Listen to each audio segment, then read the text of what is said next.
തൃശൂർ അടാട്ട് ഗ്രാമപഞ്ചായത്ത് പ്രസിഡന്റായി മുൻ MLA അനിൽ അക്കര സത്യപ്രതിജ്ഞ ചെയ്ത് അധികാരമേറ്റു. ഗ്രാമങ്ങളെ സ്വാശ്രയവൽക്കരിക്കാനുള്ള നീക്കമാണ് തന്റെ രാഷ്ട്രീയ പ്രവർത്തനമെന്ന് അനിൽ അക്കര പറഞ്ഞു. അടാട്ട് പഞ്ചായത്തിൽ സുതാര്യമായ ഭരണം ഉറപ്പുവരുത്തും. പാർട്ടി എന്ന വേർതിരിവ് ഇല്ലാതെ മുന്നോട്ടു പോകുമെന്നും അനിൽ അക്കര പറഞ്ഞു.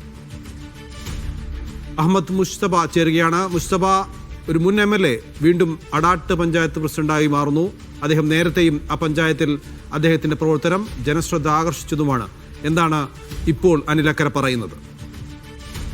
നൗഫൽ സൂചിപ്പിച്ചതുപോലെ വളരെ നേരത്തെ അടാട്ട് ഗ്രാമപഞ്ചായത്തിനെ നയിക്കുകയും മാതൃകാപരമായ ചില പ്രവർത്തനങ്ങളും നടത്തി എന്നൊരു ക്ലെയിമിലാണ് പിന്നീട് അല്ലെങ്കിൽ അത്തരത്തിലുള്ള പ്രവർത്തന മികവിലാണ് നേതൃനിരയിലേക്കും MLA സ്ഥാനത്തേക്കും ഒക്കെ അനിൽ അക്കര വരുന്നത്. അതിനുശേഷം പിന്നീട് തൊട്ടടുത്ത തെരഞ്ഞെടുപ്പിൽ പരാജയപ്പെട്ടെങ്കിലും തദ്ദേശ സ്ഥാപന പ്രവർത്തനങ്ങളിൽ സജീവമാകുമെന്ന് അന്ന് തന്നെ അദ്ദേഹം പറയുകയും ചെയ്തിരുന്നു. അതിനുശേഷമാണ് ഈ തെരഞ്ഞെടുപ്പിൽ നഷ്ടപ്പെട്ട അടാട്ട് ഗ്രാമപഞ്ചായത്ത് തിരിച്ചുപിടിക്കാൻ അനിൽ അക്കരയെ മുന്നിൽ നിർത്തി UDF കളം പിടിക്കുന്നത്. ഈ തെരഞ്ഞെടുപ്പിൽ കൃത്യമായി തന്നെ അടാട്ട് പഞ്ചായത്തിൽ UDF വിജയിക്കുകയും ചെയ്തു. പക്ഷേ ഇന്ന് നടന്ന പ്രസിഡന്റ് തെരഞ്ഞെടുപ്പിൽ UDFന്റെ ഒരു വോട്ട് അസാധുവായി. എങ്കിലും ഒരു വോട്ടിന്റെ ലീഡ് ഉള്ളതുകൊണ്ട് അനിൽ അക്കര തന്നെ പ്രസിഡന്റായി തെരഞ്ഞെടുക്കപ്പെടുകയും ചെയ്തു.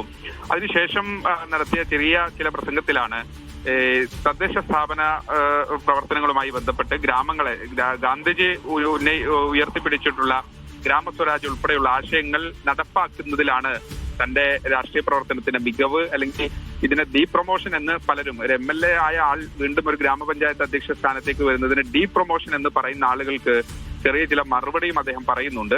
ജനാധിപത്യത്തിൽ ആരുടെയും പ്രവർത്തനം വിലയിരുത്താൻ ഭരണഘടനയിൽ ഒരു അളവുകോലില്ല. ചുമതലകൾക്ക് വാക്കുകൾ നമുക്കൊന്ന് കേൾക്കാം.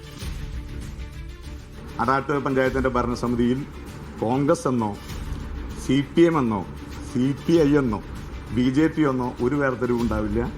ഇത് ഗാന്ധി പറഞ്ഞതുപോലെ യഥാർത്ഥത്തിലുള്ള ഇന്ത്യയിലെ ഗ്രാമസ്വരാജിന് മാതൃകയായി അടാട്ട് ഗ്രാമപഞ്ചായത്തിന്റെ പ്രവർത്തനങ്ങൾ മുന്നോട്ട് കൊണ്ടുപോകും എന്നുകൂടി സൂചിപ്പിച്ചുകൊണ്ട് പൂർണ്ണമായ സുതാര്യതയോടെ പഞ്ചായത്ത് കമ്മിറ്റിയുടെ അജണ്ടയും പഞ്ചായത്ത് കമ്മിറ്റിയുടെ തീരുമാനങ്ങളും എല്ലാം മാതൃകാപരമായി നടത്തുന്ന ഗ്രാമസഭയിൽ, അതാത് ഗ്രാമസഭയിൽ 3 മാസം ചേരുമ്പോൾ നടക്കുന്ന ഗ്രാമസഭയിൽ കൃത്യമായി പഞ്ചായത്ത് കമ്മിറ്റിയുടെ മുഴുവൻ കാര്യങ്ങളും സുതാര്യമായി അവതരിപ്പിച്ചുകൊണ്ട് കേരളത്തിന് മാതൃകയായ രീതിയിൽ അടാട്ട് പഞ്ചായത്തിന്റെ ഭരണസമിതിയുടെ പ്രവർത്തനങ്ങൾ മുന്നോട്ട് കൊണ്ടുപോകാനാണ് ആഗ്രഹിക്കുന്നത്.